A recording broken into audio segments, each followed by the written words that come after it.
Hey, it's Matt, your average gamer, and this is day 7 of our build a day until they announce DLC. That's right, we're doing a build a day until they announce DLC. We're going to see how far we can go with this and how much fun we can have. For this one, we're covering Moghwyn's Sacred Spear, which does ridiculous amounts of damage. This is on Journey 14 at this point, and we're going to try to absolutely shred some bosses with the weapon art, which is one of the best in the game.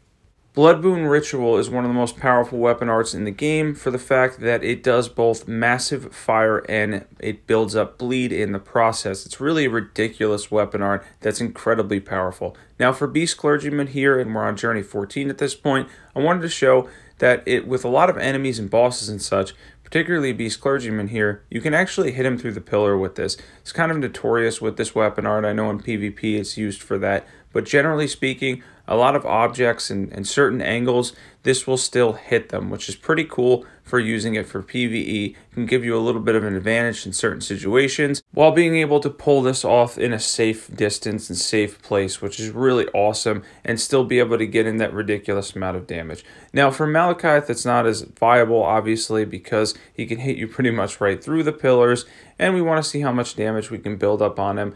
This is a very much standing weapon art where you don't really get a lot of mobility.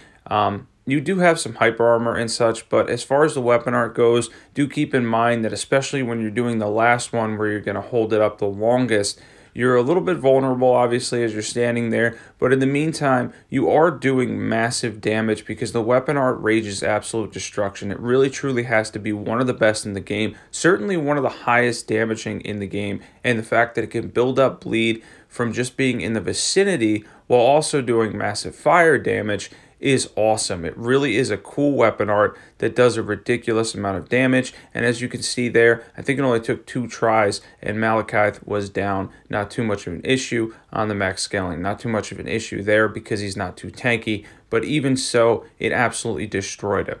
As far as Gideon goes, wasn't too concerned about this one, really. I didn't even do many buffs. We're not doing a ton of buffs here. We're really just using Golden Vow and then either Howl or Flame Grant Me Strength. Just a note real quick as we're taking some late game bosses in Godfrey here. If you're not subbed, definitely sub to this channel if you love overpowered PvE builds or you like the idea of the whole build a day thing and see how far we can go with that. Definitely hit that subscribe button.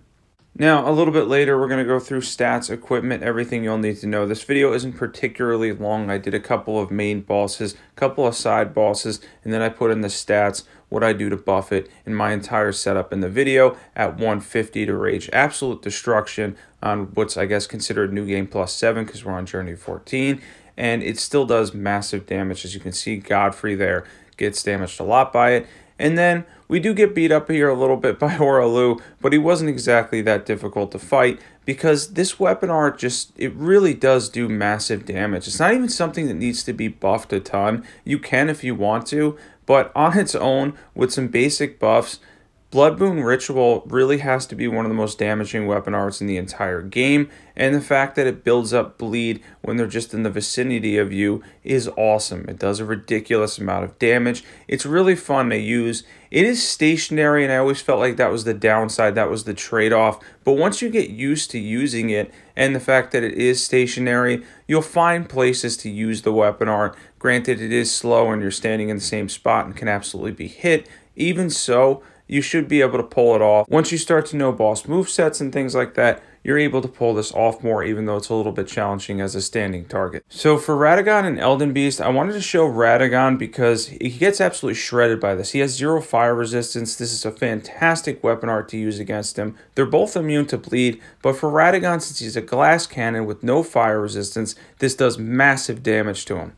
As for Elden Beast, it didn't do a lot of damage to him. It honestly took 4 or 5 tries. I ended up using Mimic in the end, basically doing jumping R2s and doing a little bit of damage. I think I was doing 700-800 damage at a time, and decided not to show Elden Beast because, frankly, it just wasn't worth it. It wasn't a great fight. It doesn't do a lot of damage to him. He's got good fire resistance and he's immune to bleed. That's what journey we're on, by the way. And for this build, we're using Moghwyn's Sacred Spear plus 10, Dragon Communion Seal because we got Arcane, so why not? We have the White Mask, Shard of Alexander, Ritual Swords Talisman, Lord of Blood's Exultation, Fire Scorpion Charm, and then we have the Fire tier and Faith tier for buffs as well. So that's our setup, and now for stats at 150, we went with 30 strength to get some strength out of it so we can have a little bit of utility with using the weapon, but mainly we went for 60 arcane. That's going to scale well with the weapon art. That's what we're doing this for anyway, after all, is that awesome weapon art in Bloodboon Ritual that does massive damage. So it's 60 arcane is really important, and then we went for 50 vigor as well, a little bit of mind and endurance in there. Overall, I ended up liking these stats a lot at 150, and as you can see with some of the bosses, they worked out quite well. Now, for buffs, it's actually not too complicated here. I didn't go too crazy with everything, but as far as what you would want to do to maximize your damage, you would probably go with Golden Vow first.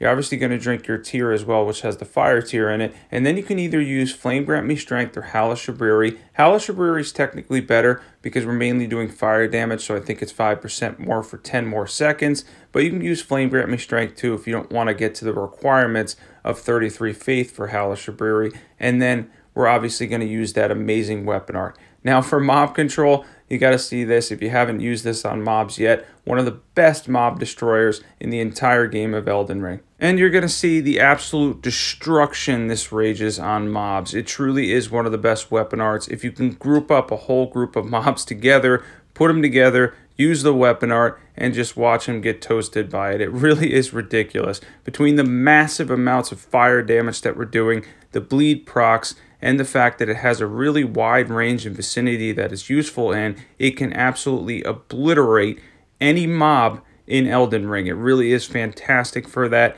and it's a lot of fun to test on mobs too. Another great place to test damage is field bosses. This Scarlet Rot Dragon killed me once, but no big deal. We're going to get him on the second try here because he's going to take massive damage. This one, by the way, takes additional fire damage, and he's not too resistant to any status effects, I think, besides Rot anyways, because he's just weak to almost everything in the game. He does make up for that by the fact that he's got, like, I don't know, 40,000 HP or something, but even so, that additional fire damage, much like a tree avatar, is going to come into play, and we're going to be able to take him down fairly quickly. This overall setup, by the way, is really fantastic at 150. You want to go for that high arcane, as you can see, and we were able to do ridiculous levels of damage. This is one of the best weapons in the game for bleed. It's one of the best weapon arts in the game. Yes, you're standing still, much like Marius Executioner that does a lot of damage and it's also slow. This is very slow too, but how much does it matter when we're dishing out ridiculous levels of damage that can absolutely obliterate the majority of bosses in Eldenring? Keep in mind that Moghwyn's Sacred Spear is something that you're able to use through pretty much all of the new game cycles. As you're going on to New Game Plus, and this was Journey 14 here, you're not going to have any concerns with this weapon. I was able to come up with a really good build for it at 150, and it ended up doing immense damage, as we can see on here with the field bosses absolutely getting destroyed by it. And then you saw what it did to mobs, main game bosses. This is an absolute destructive weapon. One of the funnest ones in the game to pull off too, because yes, you're standing still, but it doesn't even matter because you're doing so much bleed and fire damage. And that's another fun one down. I hope you guys enjoyed this video. I hope it was informative. I hope it helps you build a really powerful Moghwyn Sacred Spear build, because this is one of those weapons that if you're going to go bleed and you want a strength weapon with bleed, it's definitely the #1 one to go to, because as you can see, that weapon art does ridiculous levels of damage that is very difficult to achieve with other weapons. It's just an absolute beast of a weapon. If you're not sub, definitely sub to this channel if you love overpowered PvE builds. There's a ton of awesome builds on my channel. Thanks for watching, everybody, and I'll catch you guys there.